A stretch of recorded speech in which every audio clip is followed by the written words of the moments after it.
بسم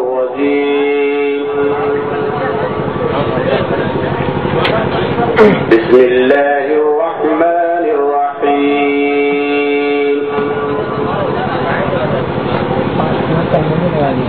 سبح اسم ربك الأعلى الذي خلق فسوى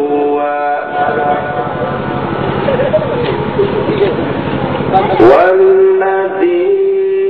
قدر فهدى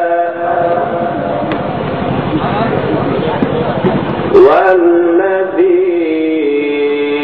أخرج المرعى فجعله غثاء أحوى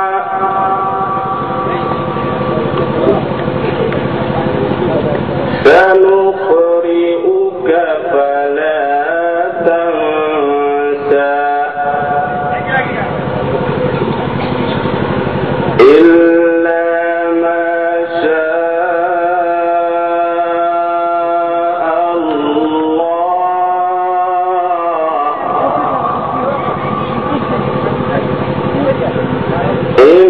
إنه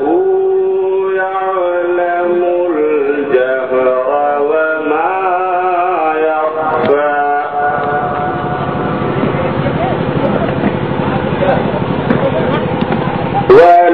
ونيسرك لليسرى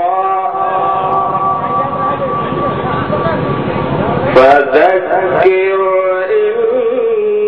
نفعت الذكرى سيذكر من يخشى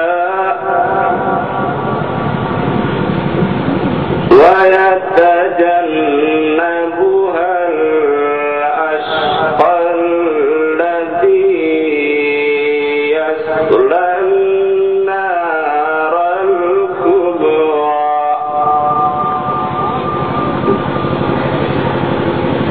ثم لا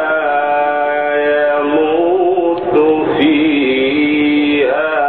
ولا يحيا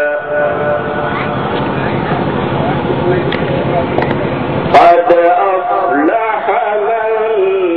تزكى وذكر اسم ربه فصلى بل تؤثرون الحياة الدنيا والآخرة خير وأبقى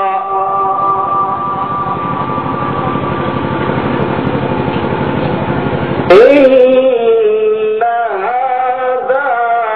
لفي الصحف الأولى